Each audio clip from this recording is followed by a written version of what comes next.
जिस गांव से पटवारी नहीं बनते थे उससे आईएएस बन गए, जिस गांव से सिपाही नहीं बनते थे आईपीएस बन गए, जिस गांव के प्राइमरी स्कूल के मास्टर कुछ लोग थे विश्वविद्यालय में प्रोफेसर और इंजीनियर बन गए, डॉक्टर बन गए, जहां कंपाउंडर नहीं थे।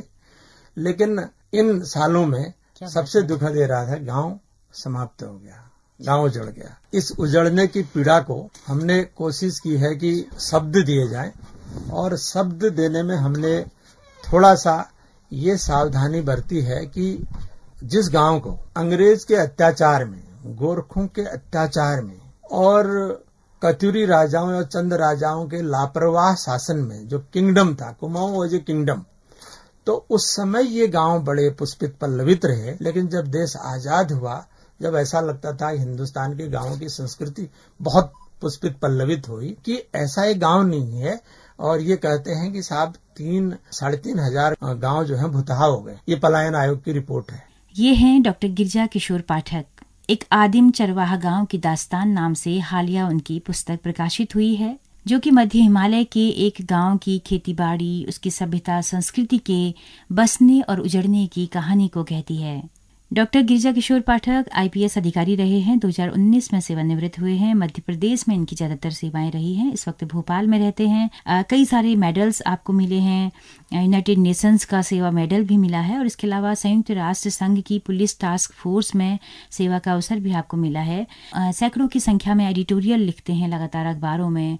पहाड़ की बहुत चिंता करते हैं, पहाड़ पर कुछ ठोस काम करने की कवायद उन्होंने शुरू की है। एक अध्येता हैं, चिंतक हैं, बहुत अच्छी रवानगी भरी लेखनी उनकी है। नमस्कार दोस्तों, उत्तराखंड मुक्त विश्वविद्यालय के कम्युनिटी रेडियो हेलो हल्द्वानी में आपका बहुत स्वागत है। 91.2 मेगाहर्ट्ज की तरंगों पर आप इस रेडियो को सुन पा रहे हैं। आज एक बहुत ही कमाल की शख्सियत हमारे साथ मौजूद है इस वक्त, जिनको आपने सुना भी। तो आज पहाड़ के तमाम सारे मुद्दों पे, पलायन, परिसीमन, इन पर आज बात होगी, और कुछ हल भी, कुछ समाधान भी निकलेगा, ऐसा हमें उम्मीद है। डॉक्टर गिरिजा किशोर पाठक, आपका बहुत बहुत स्वागत है हमारे इस कार्यक्रम में। गिरिजा किशोर जी, सबसे पहले मैं चाहती हूँ कि आप ये बताएं कि जो पुस्तक आपने लिखी है, ये कब से दिमाग में पक रही थी? क्या सेवानिवृत्ति के बाद जब आपको फुर्सत हुई तब आपने इसे लिखना शुरू किया, या पहले से ही उद्वेलना थी कि लिखना है? मैं जब भारतीय पुलिस सेवा में आया, या मैं जब पहले पढ़ाता था, तो मैं हर बार लगभग कोई साल ऐसा नहीं होता जब मैं अपने गांव नहीं जाता हूँ। तो गांव मेरे अस्तित्व के भीतर, एक गांव हमेशा जिंदा रहता है। जब भी मैं कोई काम करता हूँ, ये मैं लोगों से, आप आश्चर्य करोगे कि मैं लगभग प्रतिदिन अपने गांव के या अपने इर्द गिर्द के 2-4 लोगों से डेली बात करता हूँ। उनकी चाहे या वो मुझसे बात करते हैं, और दूरभाष में हो या कैसे भी बात करते हैं। जब ये सिस्टम नहीं था, मोबाइल नहीं था, मेरी पोस्टिंग में नगर पुलिस अधीक्षक बस्तर हुआ करता था 1990 में, तब भी लोग खोज के मुझसे बात करते थे कि हमारी ये समस्या है। तो हम लोग उन गांव की जो हमारी मतलब हमारे से संभव होता था, हम कोशिश करते थे कि उन समस्याओं का, लोगों का निराकरण करें।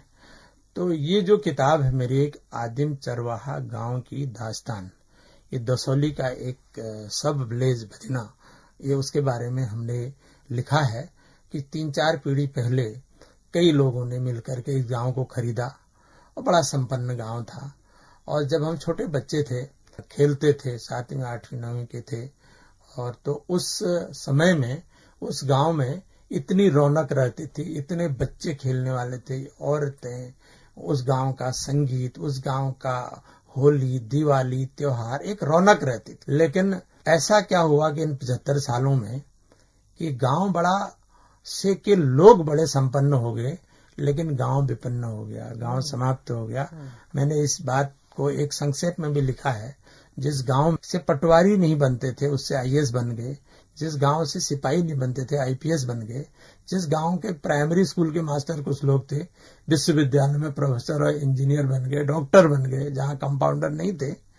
लेकिन इन सालों में सबसे दुखद ये रहा था, गांव समाप्त हो गया, गांव उजड़ गया। इस उजड़ने की पीड़ा को हमने कोशिश की है कि शब्द दिए जाएं, और शब्द देने में हमने थोड़ा सा ये सावधानी बरती है कि जिस गांव को अंग्रेज के अत्याचार में, गोरखों के अत्याचार में और कत्यूरी राजाओं और चंद राजाओं के लापरवाह शासन में जो किंगडम था, कुमाऊं वॉज ए किंगडम, तो उस समय ये गांव बड़े पुष्पित पल्लवित रहे। लेकिन जब देश आजाद हुआ, जब ऐसा लगता था हिंदुस्तान के गांवों की संस्कृति बहुत पुष्पित पल्लवित हुई कि ऐसा एक गांव नहीं है।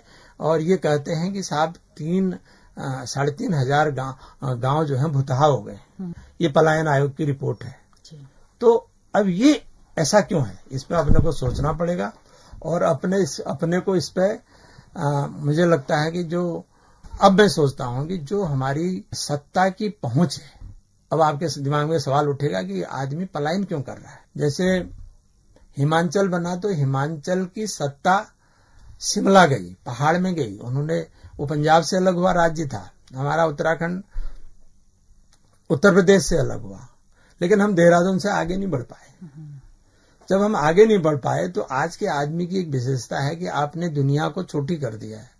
आदमी मोबाइल से जुड़ा है, टीवी से जुड़ा है, उसका एक माइंडसेट है कि अगर आप विकास हम तक नहीं पहुंचाओगे, हमारे तक रोड नहीं पहुंचाओगे, हमारे तक बिजली नहीं पहुंचाओगे, पानी नहीं पहुंचाओगे, हॉस्पिटल नहीं पहुंचाओगे, डॉक्टर नहीं पहुंचाओगे, या अच्छे रोजगार हमें नहीं दोगे, तो हमें जहां ये सुविधा मिलेंगी हम चले जाएंगे। ये पलायन का कारण है। तो इस पे अपने को सोचना चाहिए। दूसरा, पलायन के लिए व्यक्ति ही जिम्मेदार नहीं है। हमारे अगर उत्तराखंड की बात करें, हमने कितने डैम बनाए आप गिनिए। सबसे बड़ा डैम टेहरी है, ऋषिगंगा आपने देख लिया, पंचेश्वर आपके सामने आ रहा है। तो ये हजारों गांव विस्थापित होते हैं, इनका आदमी कहाँ जाता है, पलायन करता है। और पलायन पीड़ा नहीं है, पलायन एक मानसिक पीड़ा है, मनोवैज्ञानिक पीड़ा है। लोग अपना घर भूल जाते हैं, लोग अपनी संस्कृति से विरक्त हो जाते हैं, लोगों की भावना एक दूसरे के प्रति रहते हैं। जब आप किसी सोसाइटी में रहते हो, यहाँ तक कि कॉलोनी में भी रहते हो, आप जुड़े रहते हो, लेकिन आपका जोड़ धीरे धीरे खत्म हो जाता है। तो इस पलायन को रोकना पड़ेगा। इसी किताब में मैंने ये भी, बहुत से कैरेक्टर हैं इसमें जी। तो ये जो किताब आपने लिखी, ये सेवानिवृत्ति की बात लिखी है? हाँ, ये सेवानिवृत्ति, लेकिन इसका खाका मेरे दिमाग में बहुत पहले था जी। और मैं बहुत से आर्टिकल लिखता रहता हूँ इधर उधर। तो काफी अच्छे जो सुधीजन हैं, जो हमारे संपर्क में रहते हैं, उनका आग्रह था कि मैं उसको एक पुस्तक के रूप में स्वरूप दूं, ताकि वो शब्द जिंदा रहें। तो ये 14 चैप्टर आपने इसमें लिखे हैं और इसमें आमा पर आपने काफी कुछ लिखा है। निरक्षर आमा का साक्षर संसार है, और सभ्यता, संस्कृति और संस्कारों की पुरोधा आमा है। तो थोड़ा सा इस पे कुछ बताना चाहेंगे कि ये आमा कैरेक्टर जो आपने लिया है? आमा जो है, एक तो अपनी आमा है जी। दूसरा क्या है कि इस कैरेक्टर में पहाड़ की हर वो औरत आमा है, जो किसी की माँ हो सकती है, किसी की बुआ हो सकती है, किसी की भाभी हो सकती है, किसी की दीदी हो सकती है। ये सब उसका संघर्ष है।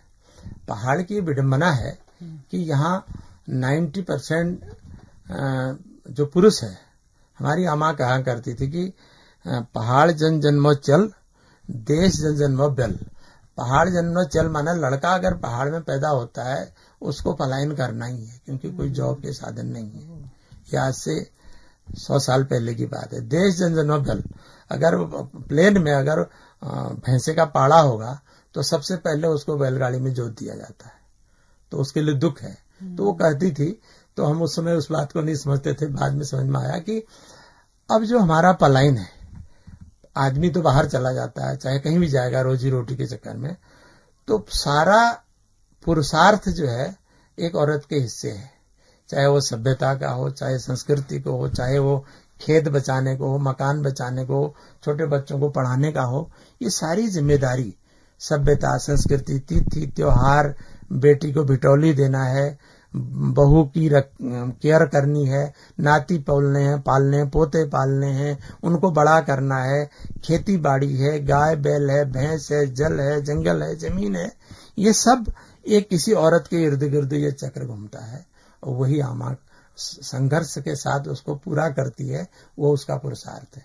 वहीं आपने निरक्षर आमा का साक्षर संसार की बात भी की है, तो इसको कैसे? तो निरक्षर आमा का साक्षर संसार ये है कि जो सामान्यतः, अब ऐसा नहीं है, आज से 70-80 साल पहले औरतों की पढ़ाई, उस पर एक आर्ट चैप्टर है पूरा, देखेगा, बहुत ही कम होती थी।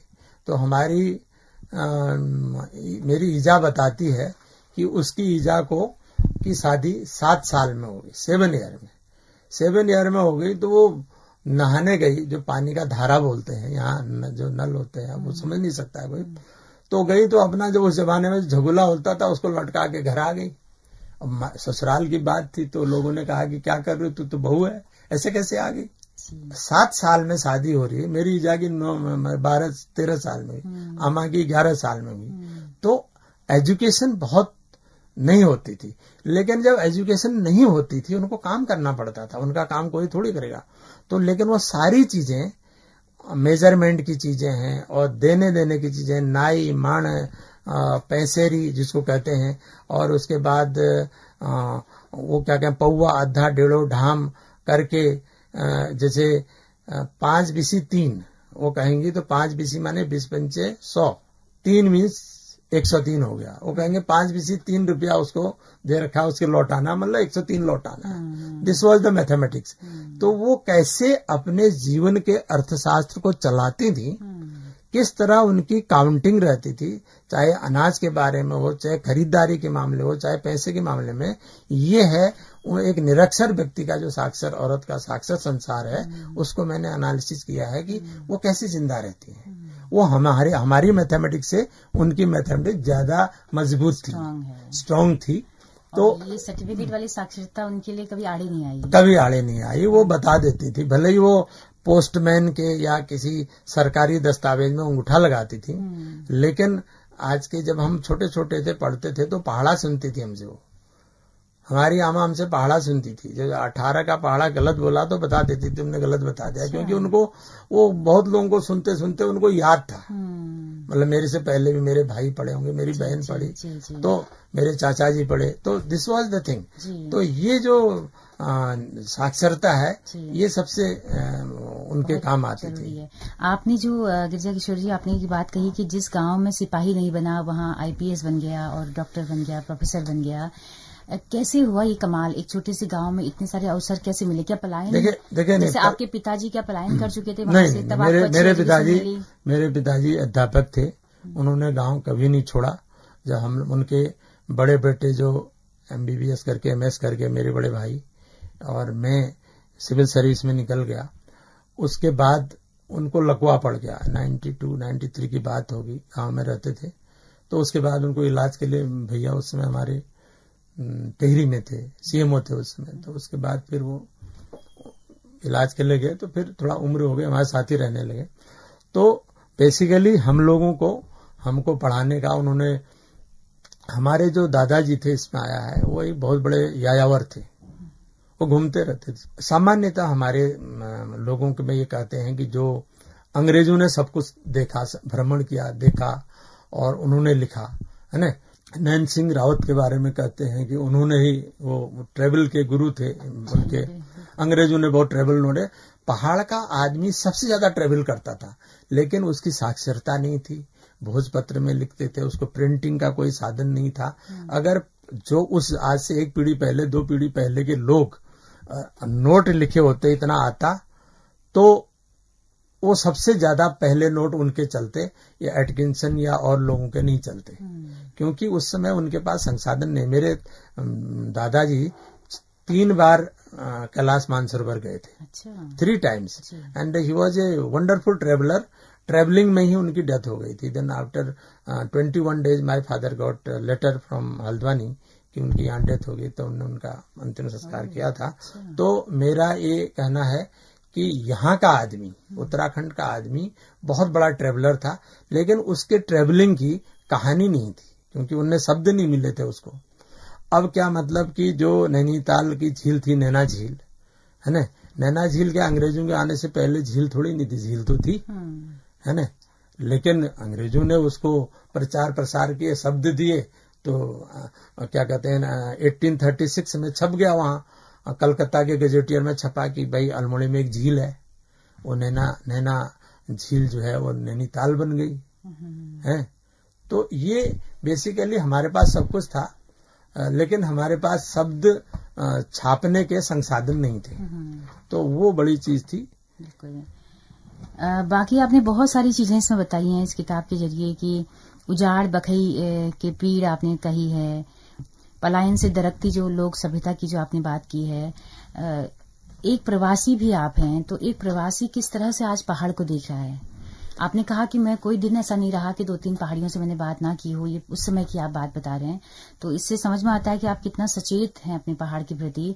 तो अब आप एक फुर्सत में हैं, थोड़ी सी आप सेवानिवृत्त हो चुके हैं, क्या है भविष्य के लिए, क्या कोई योजना है आपकी पहाड़ में करने की? जी, हम ये पहाड़ के करने की योजना तो मैं सोचता हूँ कि बहुत बड़े लेवल पे तो हम क्या कर सकते हैं, लेकिन जो हमारा चिंतन है, हम सोचते हैं कम से कम गांव के जो लड़के जिनको रोजगार नहीं है, वो लड़के कम से कम कुछ न कुछ, अभी मैंने थोड़ा बात की थी और मौन पालन की ट्रेनिंग ली है लोगों ने, बच्चों ने ट्रैक्टर का खरीदने शुरू किए हैं, तो उस पर वो काम कर रहे हैं खेतों में। लेकिन पीड़ा यहाँ नहीं है, दिक्कत यह है कि वो उन्होंने प्रोडक्शन शुरू कर दिया। ये कहाँ की बात आप बता रहे हैं, जोलीकोट की? नहीं, अपने गांव की बता रहा हूँ। अच्छा, अपने गांव की। अच्छा, वहाँ पे ट्रैक्टर आपने हाँ, लोगों ने लिए हैं, लेकिन अब दिक्कत क्या है, उनने प्रोडक्शन तो शुरू कर दिया उनके, अब उनको खरीदने के लिए सरकार कोई मार्केट में, देखो सरकार हल्द्वानी की तुलना बेरीनाग, गंगोली हाट या दसौली से नहीं कर सकती है, क्योंकि उनके उत्पन्न किए गए सामान, पैदा किए सामान को अगर सरकार मार्केट तक नहीं पहुंचाएगी तो उनकी ये क्षमता नहीं है कि वो उस सामान को बाजार तक पहुंचाएं। एक आध साल वो बड़े उत्साह से काम करेंगे, चाहे वो पोलम कमाएं, चाहे नाशपाती करें, चाहे दूसरा करें, चाहे मधुमक्खियों के पालन का करें, तो सरकार को ये पहाड़ के लिए एकदम अलग पॉलिसी रखनी चाहिए, ताकि वो जो लड़के इस पर लगे हैं। और मैंने किसी का एक वीडियो देखा था, टेहरी का एक गांव है, उसमें उन्होंने 1 लाख की सब्जी बेची उसने, लेकिन कितने कष्ट से बेची, उस पर एक वीडियो देखा था मैंने। क्योंकि सरकार को ये चाहिए कि माइक्रो लेवल पे परचेजिंग करे, मार्केटिंग करे, ताकि वो आदमी वहां अगर उसको अच्छा पैसा मिलेगा, वो 8,000 रुपये के लिए क्यों कहीं जाएगा बाहर। दूसरा, पलायन अगर रोकना है तो देखिए, लोग यहाँ कहते हैं कि साहब, कई नेता भाषणों में सुना है मैंने, कहते हैं कि पहाड़ का पानी और पहाड़ की जवानी पहाड़ के काम नहीं आती है। मैं पूरे विश्व के लगभग 57-58 यूरोपीय देशों में यूएन डेपुटेशन में घुमा हूं। मैंने देखा कि हर पहाड़ी राज्य की जवानी भी काम आती है, उनका पानी भी उनके काम आता है, उसके लिए सरकार को प्लानिंग करनी पड़ती है। दुर्भाग्य यह है कि हमारे वहां हिमालय, वो जो लद्दाख से लेकर के आपके मिजोरम तक का, मणिपुर तक का, उसके लिए बहुत ऐसी ठोस पॉलिसी नहीं है कि हिमालय का आदमी माइग्रेट न करे, पलायन न करे। और अगर कोई आईएएस बन जाए, आईपीएस बन जाए, बड़ा नेता है या कोई बड़े काम कर रहा है, या कहीं सीईओ है, किसी पे भी है, तो मैं उसको पलायन नहीं मानता हूं। पलायन की पीड़ा यह है कि गांव का आदमी इस दर्द पे कि मेरा परिवार जिए, मेरे बच्चे भूखे न मरे, अगर वो यहाँ आके बरेली में या बंबई में 8-10 हजार की नौकरी कर रहा है और अपने रोज आंख खुलने के साथ अपने सपनों को टूटता हुआ देखता है, ये पलायन है। इसका एक ही तरीका है, सरकारों को अच्छा इंफ्रास्ट्रक्चर डेवलप करना चाहिए छोटी मोटी जगहों पे, जैसे माना आपके बागेश्वर में है, या आप मान सकते हो कि सोमेश्वर में है, अल्मोड़ा में तो जगह नहीं है, और चंपावत में है, रानी खेत के एरिया में है। छोटे छोटे इंडस्ट्री लगा के कम से कम, अगर आप, मैंने देखा कि यूरोप में कई ऐसे थे, वो एक एरिया में 4-5 हजार लोगों के रोजगार लायक सिस्टम बना देते हैं, तो लोग पलायन नहीं करते हैं, तो खुश हैं अपने वहां।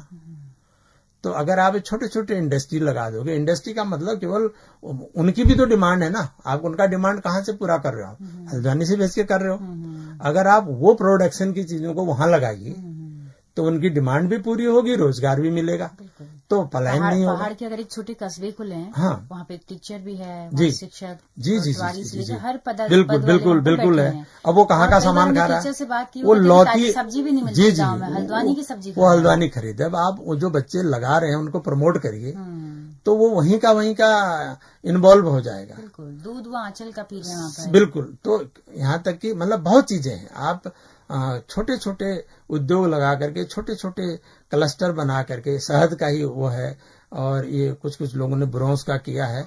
इस तरह की बहुत सी चीजें अगर आप छोटे जगहों पे करोगे, 4,000, 3,000, 2,000 के ऐसे आप उत्तराखंड में 40 क्लस्टर बना लो, उधर बद्रीनाथ से लेकर के धारचूला तक नहीं जाएंगे लोग बाहर। बिल्कुल। तो नहीं तो पलायन आयोग कह रहा है कि 250 लोग पर डे पलायन कर रहे हैं, तो ये पीड़ा है, ये खत्म हो जाएंगे गांव। आज 3000 आपके गांव भुता हुए हैं, कल 4000 होंगे, फिर 5000 होंगे। और सीमा पे मैंने इस पे ये भी लिखा है, जो सीमा के गांव सब खाली हो रहे हैं, तो सुरक्षा भी तो एक समस्या है, तो लोग ही नहीं रहेंगे। तो ये इस पे सरकारों को सोचना चाहिए, और सरकारों को ऊपर, ये ब्यूरोक्रेट्स को ऊपर ले जाना चाहिए। ये यहीं बैठे बैठे स्वप्न देखते रहते हैं, उनको ऊपर धकेलो, काम करें, समझें। अगर आपको उत्तराखंड में, अगर हम ये कल्चर लाएंगे, उत्तराखंड में अगर हमको काम करना है, तो कॉमन मैन, आम आदमी की, माना से लेकर के मुंसारी तक के आदमी, धारचूला के आदमी, पंचाचूली के आदमी की पीड़ा को जब तक हम नहीं समझेंगे तो कैसे काम चलेगा। जी बिल्कुल। आपको लगता है कि परिसीमन एक बहुत बड़ा इश्यू है, कल की हमारा जो कल का जो उत्तराखंड होगा उस पर एक बड़ा खतरा मंडरा रहा है? बिल्कुल बिल्कुल। देखिए ऐसा है, आपको याद होगा कि जब 2006 में परिसीमन हुआ उत्तराखंड बनने के बाद, तो अपनी क्या थी, 40 सीट हिल की थी, 30 तराई की थी। तो उन्होंने कहा, परिसीमन आयोग ने कहा, साहब यहाँ की तराई की पॉपुलेशन बहुत बढ़ गई है, तो यहाँ की 6 सीटें बढ़ गई और यहाँ की बढ़ा दी गई, वहां की कम हो गई, राइट। तो अगर कम हो गई, फिर 2026 में परिसीमन होना है। परिसीमन होना है तो अब जो ये परिसीमन होगा, अभी आप देखिए कि जो आंकड़े आपके पास, जो भी जनगणना होगी, जो होनी थी इस साल नहीं हुई होगी, तो उसमें जितने भी आपके बरेली, बदायूं, पीलीभीत, मुजफ्फरनगर और कई पश्चिमी उत्तर प्रदेश, पूर्वी उत्तर प्रदेश, बिहार, दिल्ली, हरियाणा के कई लोग इन एरियाज में बस गए हैं आकर के। अब ये पॉपुलेशन फिर जो 2006 में थी, उसमें माना बहुत बड़ी संख्या में इजाफा हुआ है। इजाफा होगा तो अगर फिर वो पॉपुलेशन के आधार पर देंगे तो होगा क्या कि ये यहाँ 50 हो जाएगा, 40 की जगह 50 हो जाएगा, तो वहां 20 बचेगा। 20 बचेगा तो कुमाऊं और गढ़वाल का जो पहाड़ी इलाका है 88% है, और 88% इलाके में 20% मिलेगा, बाकी इलाके को 50 मिलेगा। तो ये पीड़ा का विषय रहेगा, क्योंकि उनको प्रतिनिधित्व नहीं मिलेगा। न हम पलायन रोक पा रहे हैं, न हम जो पलायन को, बल्कि हम उसके सूत्रधार हैं। चाहे डैम बनाए, चाहे कोई और काम करें, सड़क बनाए, सुरंग बनाए, उजड़ता कौन है? कौन उजड़ेगा? गांव का आदमी उजड़ता है, आदमी उजड़ेगा। हम बिल्कुल निरपेक्ष भाव से, संवेदना नहीं रखते हुए, उसको उजड़ने में हमारा कोई दर्द नहीं है, और हम रोजगार भी नहीं दे पा रहे हैं, फिर उसका प्रतिनिधित्व भी खत्म हो जाएगा। तो फिर एक नई लड़ाई शुरू होगी। लोग कहेंगे, साहब अब हमारा प्रतिनिधित्व ही नहीं है। अगर आप बात करेंगी, जिन विधानसभाएं जो 2006 के बाद खत्म हुई है, वहां के लोगों में आक्रोश है। वो सोचते हैं कि भाई हमारा प्रतिनिधित्व क्यों खत्म हुआ। तो अब जो पलायन आयोग जो ये डिलिमिटेशन आयोग बने, उनको चाहिए कि भौगोलिक आधार पर उसको तय करें, क्योंकि ताकि वहां का प्रतिनिधित्व कम ना हो। अगर आपको बढ़ाना है यहाँ का बढ़ाइए, लेकिन वो जो पहाड़ के दूर दराज आदमी के संसाधन विहीन एरिया का प्रतिनिधित्व आप खत्म कर दोगे तो ये चिंता का विषय है। इसके अलावा हम देखते हैं कि हल्द्वानी में रहना एक स्टेटस सिंबल जैसा भी बन गया है, और पूरी डिपेंडेंसी ऐसा लगता है कि पूरे पहाड़ की हल्द्वानी पे आके टिक गई है। हर गांव के लिए यहाँ से टैक्सियां हैं, जीपें हैं, जा रही हैं, लोग आ जा रहे हैं सैकड़ों की तादाद में डेली। आपने बताया कि डिपेंडेंसी को कम करने के लिए लोकल स्तर पे आप क्लस्टर बनाएं, वो सब चीजें आप दें। तो काफी सारी बातें उत्तराखंड के मुद्दों पर हो गई हैं। मैं चाहती हूँ कि आपकी जो यात्रा है, कैसे आप पहाड़ के प्राइमरी स्कूल से आप पढ़े, फिर आपने मिडिल भी वहीं पढ़ा, कैसे आपकी यात्रा आईपीएस अधिकारी तक आप गए, यूनाइटेड नेशंस में आप गए हैं। मैं क्या है, देखिए वास्तव में हम जिस गांव में जाते थे वहां से प्राइमरी स्कूल 8 किलोमीटर दूर था। प्राइमरी स्कूल भी इतना दूर था? 8 किलोमीटर दूर था। उसके बीच में 2 नदियां थी, बड़ी नदियां, और उसमें बरसात में कई औरतें बहती थी। एक बहुत बड़े उस क्षेत्र के बड़े विद्वान थे, शंकर दत्त शास्त्री जी, उनका वहां की शिक्षा में बड़ा योगदान रहा है। तो उनको एक बार वो नदी पार कर रहे थे, उनका बेटा पीछे जो इतना लट्ठा पुल होता था, इतना बड़ा, मैंने लिखा है उसमें 1 फीट का लकड़ी का, उसमें से वो बैलेंस बिगड़ा, वो गिरा, बहा, उसकी लाश भी नहीं मिली। हर साल कई महिलाएं बह जाती थी, पशु बहते थे, तो बेसिकली संसाधन नहीं थे। तो हमने प्राइमरी स्कूल चिल्किया से किया, उस पर एक आर्टिकल है मेरा, इसमें पढ़िएगा। उसके बाद फिर मैंने कक्षा 6 मैंने पांखू, हमारे जूनियर दसौली गांव से नजदीक है, तो उसमें इत्तेफाक ऐसा था कि मेरे पेरेंट्स या मेरे पिताजी तो मेरे टीचर थे, मदर दूसरे गांव में रहती थी, मैं अकेले रहता था। वो कक्षा 6 में मतलब मैं रहा हूँगा 9 साल का, रहा हूँगा 8-9 साल का। तो हम खाना आना बनाते थे अपने हाथ से, अपने स्कूल जाते थे।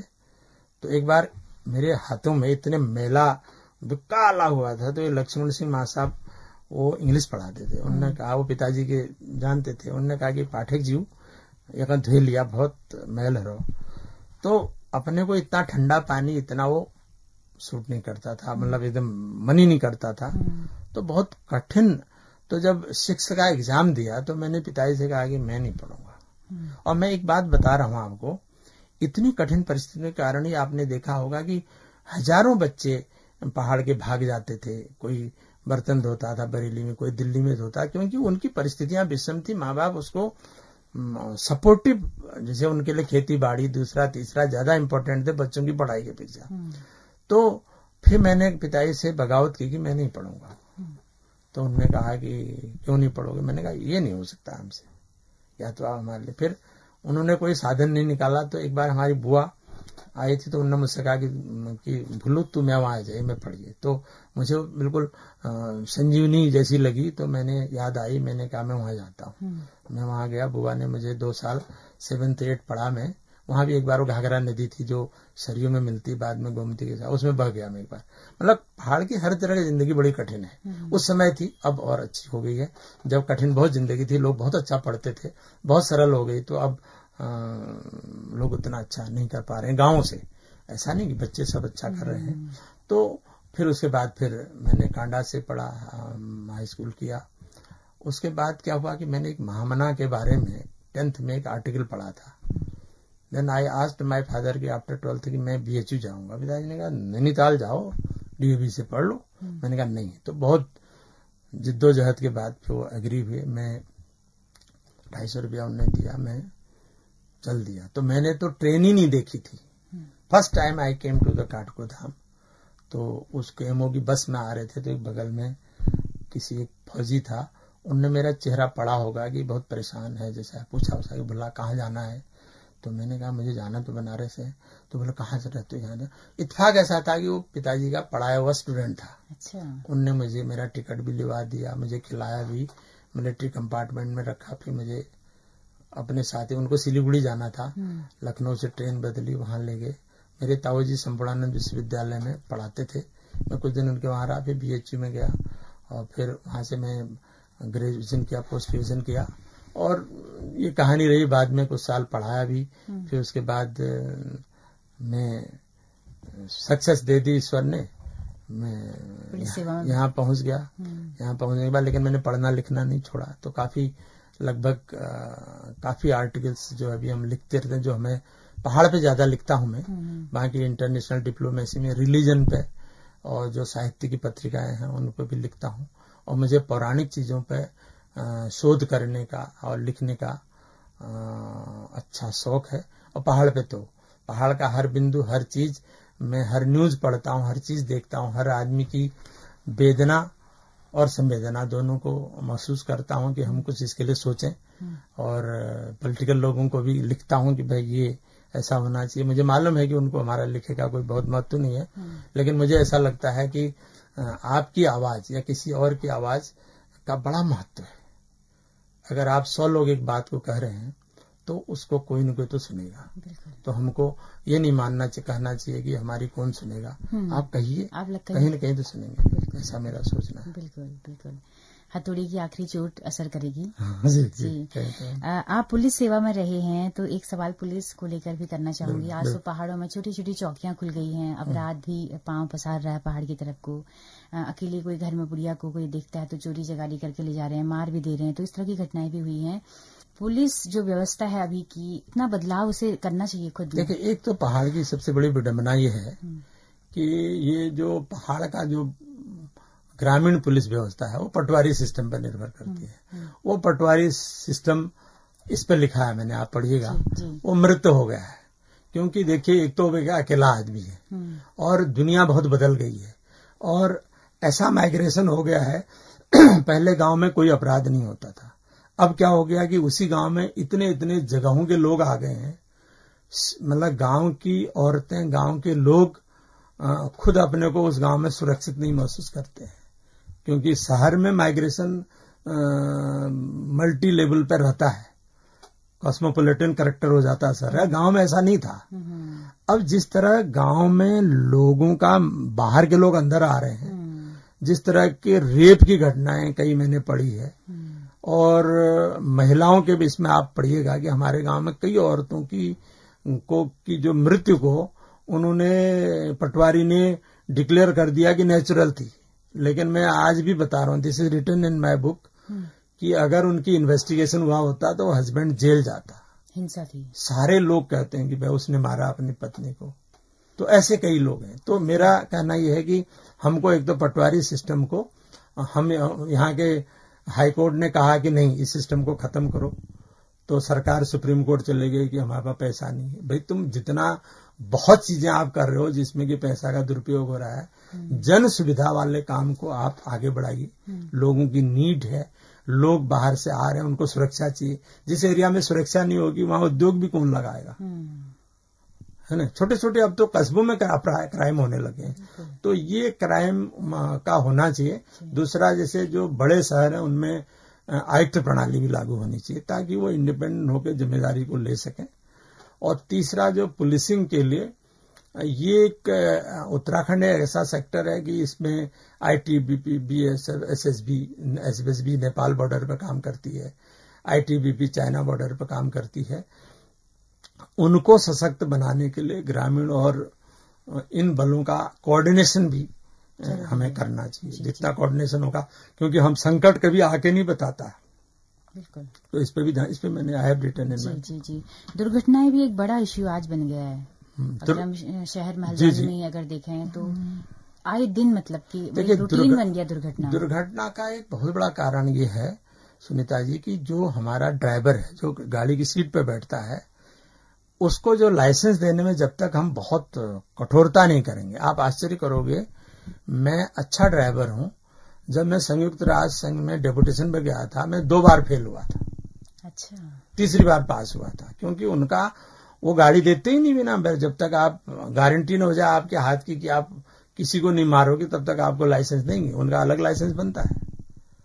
तो हम भी अपने देश में खैरात की तरह लाइसेंस न बांटे और सशक्त नियम रखें, और लोगों की थोड़ा, अब हमारे पास संसाधन है, हाईवे बहुत अच्छे बन रहे हैं, तो कैमराज लगे, ऑटोमेटिक चेकिंग होती है, ऑटोमेटिक रिपोर्ट जाती है। अगर आपने लिखा है गति सीमा 70, कोई 180 पे जा रहा है, 120 पे जा रहा है, तो ऑटोमेटिक वो कैमरा में आ जाता है कंट्रोल रूम में। शहरों में हमारे पास ऐसे सिस्टम है, इनको भी अडॉप्ट करना चाहिए। और विशेष रूप से यहाँ पुलिस को सशक्त बनाने के लिए, सशक्त मतलब पावर के दृष्टिकोण से नहीं कर रहा हूं, संसाधनों से सशक्त बनाइए। आज का जमाना टेक्निकल जमाना है, लोग आप उसको कंट्रोल करिए, कमांड करिए, तो आपको रिजल्ट अच्छा मिलेगा। और लोगों के लिए रिजल्ट किसके लिए, पावर किसके लिए दे रहे हो आप? पावर उस संस्था के लिए नहीं दे रहे हो, पावर भी तुम जनता को कितना अच्छा सुविधा दे सकते, इसलिए पावर दे रखे। तो ये अपने को सोचना चाहिए। बिल्कुल। तो काफी सारी बातें हुई हैं, लेकिन बहुत सारी बातें होनी बाकी हैं, क्योंकि आपका तो अनुभव इतना बड़ा है जो इस पुस्तक के जरिए दिख रहा है। फिर क्रमवार बातें होती रहेंगी आगे को। चलते चलते अभी कोई संदेश आप देना चाहें हमारे तमाम उत्तराखंडियों के लिए, तमाम हमारे हल्द्वानी वासियों के लिए जो पलायन करके आ चुके हैं यहाँ पे, उन तमाम हमारे श्रोताओं के लिए? देखिए, हल्द्वानी वासियों के लिए जो पलायन करके यहाँ आ गए हैं, मैं सोचता हूँ एक तो अपनी मिट्टी मत छोड़िए, आप यहाँ रह रहे हैं ठीक है। दूसरा, जो भी यहाँ रह रहे हैं उनको सबसे अच्छी चीज है कि जो आप अपने बच्चों पर बहुत ध्यान दें, उनके एजुकेशन पे दे दें, उनके काम के तरीकों पे दे दें, उनके मूवमेंट पे भी ध्यान दें, ताकि वो एक बहुत अच्छे, जिसके लिए आपने गांव छोड़ा है, अगर वो बच्चा भी बहुत अच्छा नहीं कर पा रहा है तो फिर आपका गांव छोड़ना भी कोई मतलब नहीं है। अच्छा करिए। और सरकार के लिए विशेष रूप से मेरी निवेदन यह है कि वो पलायन को रोकने के लिए छोटे छोटे रोजगार परक एरियाज डेवलप करें, ताकि वो रोजगार परक एरिया होगी तो लोग कम से कम जो आ गए, जो अब आना चाहते हैं वो रुकेंगे तो पहाड़ जिंदा रहेगा। और हमारे सपनों में सबसे बड़ा सपना है कि पहाड़ जिंदा रहे। जी, क्या बात है, क्या बात है। चलते चलते कोई कविता आप अपनी पढ़ना चाहें, क्योंकि आपने बहुत बेहतरीन कविताएं लिखी हैं। अब कविताएं तो बहुत लिखी हैं, लेकिन अब ऐसे जैसे हमने एक इस पे ये भी लिखा है कि मैं देखता था गांव में 90% लोग जो हैं अपने पिता का श्राद्ध जिस भाव से करते हैं उस भाव से वो पिता का श्रद्धा नहीं रखते। क्योंकि आपने देखा होगा जब बुजुर्ग लोग रहते हैं उनको, तो मैंने एक बड़ी लंबी कविता है, लेकिन मैंने ये कहा है कि वो एक पिता अपने पुत्र से कहता है कि तू वो क्या है कि वो जब वो जिंदा था तो वो पिता खटिया पे पड़ा रहता था, कोई नहीं देखता, से वो मर गया तो उसके पुत्र ने 8-10 हजार लोगों को भोजन कराया। तब वो एक दिन उसके स्वप्न में आता है, स्वप्न में आके कहता है कि मैं बेटे को ये लगता है कि पिता मेरे स्वप्न में आ गया, ये मुझे मार डालेगा। तब वो कहता है कि मैं भूत भी नहीं हूं, प्रेत भी नहीं हूं। उसी पर मेरी बहुत खूब कविता है, मैं थोड़ी 4 लाइन सुनाऊंगा आपको। जी। वो पिता कहता है, वो तो बहुत बड़ा श्राद्ध करता है बेटा, तो पिता कह रहा है तू श्राद्ध करता क्यों है? श्राद्ध उसका करते हैं जिसके प्रति श्रद्धा हो। क्या बात है। जब श्रद्धा ही नहीं तो श्राद्ध किस बात का? बस अब मत करना, मेरी मृत्यु पूर्व तुम्हारी श्रद्धा की मृत्यु देखी है, मैंने मृत्यु पूर्व तुम्हारी श्रद्धा की मृत्यु देखी है। आवश्यकता जीव शरीर की होती है, भूख प्यास सर्दी गर्मी ये देह के धर्म है। वस्त्र दान पिंड दान गोदान सब व्यर्थ है। सीधी सी बात, देहावसान के बाद भोगता ही नहीं रहा तो भोग करेगा कौन? रही बात स्वर्ग लोक की, इस धरती से बड़ा कोई स्वर्ग नहीं। पाप पुण्य धर्म अधर्म स्वर्ग नरक सब यही है। मुमुक्ष काशी जाता है तो मगहर का रास्ता भी राम तक जाता है। क्या बात है। तो ये मतलब वो अपना पिता बेटे को कह रहा है, मैंने तुझे स्वप्न में शरीर के रूप में पीड़ित भाव में देखा, तूने मुझे स्वप्न में शरीर के रूप में पीड़ित भाव में देखा, तू देख भी वही सकता है। तेरे मन में उस खटिया वाले शरीर का डर है जिसमें वो अपने भाव को देखता है। कितने असह्य जिसने असह्य लगाव एकांत और पीड़ा में शरीर से मुक्ति पाई। अंतर मन को जरूर टटोलना, कहीं यह अचेतन मन का अपराध बोध तो नहीं तुम्हारे अंदर। जीवात्मा और आत्मा के सिवा कुछ नहीं होता। प्रेतात्मा भूत पिशाच ये सब मन के आयाम है। अब डर मत, मैं आत्मा हूं। भूख प्यास शीत उष्ण उपेक्षा अपेक्षा सुख दुख सम्मान अपमान लगाव बिछो ये मैं से मुक्त आत्मकाम हूं। और कहता है कि मैं अब आप्तकाम हूं, मुझे इसका कोई वो नहीं है। मैं पितृ ऋण से भी तुम्हें 2 शर्तों में मुक्त करता हूं। पहला, तुम अपने इस कृत्य को अपने पुत्र को नहीं बताओगे, क्योंकि आगे तुम्हें भी अपने उसके ही कंधों की जरूरत होगी। कभी कभी अपना पाप छिपाना भी पुण्य होता है। दूसरा, तुम किसी भी असहाय पीड़ित शोषित उपेक्षित के प्रति सच्चा प्रेम और श्रद्धा का भाव जीवित रखोगे। बस आज से तुम श्राद्ध के रास्ते चलो न चलो तुम्हारी मर्जी, हाँ श्रद्धा का रास्ता कभी मत छोड़ना। श्रद्धा ही श्राद्ध से श्रेष्ठ है। यही मेरा सच्चा श्राद्ध होगा, हाँ यही मेरा सच्चा श्राद्ध होगा। एक पिता अपने पुत्र को जो उसके स्वप्न में आता है वो कह रहा है। तो मेरी कविताएं कवि हैं। अभी मेरी एक दूसरी किताब अपना अपना बोधिसत्व। अच्छा, कविताओं की नहीं किताब है। अपना अपना बोधिसत्व, जैसे आपके अपने सपने हैं, मेरे अपने हैं, उनके अलग। वो सारे सपनों का पेड़ कैसे बनाता है आदमी, वो किताब आने वाली है। कहानी के रूप में है या ये बहुत से कैरेक्टर हैं इसमें। अच्छा, उनके कैरेक्टर की अपनी अपनी कहानियां हैं। एक पूर्ण रूप में आएगी। जी, चलिए हमें बहुत इंतजार रहेगा। और बहुत बहुत शुक्रिया गिरजा किशोर जी आपका हमारे स्टूडियो में आने के लिए, इतनी सारी बातें सुझाव। बहुत धन्यवाद आपका। और आप लोगों के दिल की धड़कन है। मैं भी इसको सुनता था, आजकल तो सुनाई नहीं पड़ रहा है। उसको जल्दी से उसको लाइव करिए, ताकि जो बाहर के लोग आपकी बहुत बातें सुनते हैं और आपकी आवाज को बहुत पसंद करते हैं।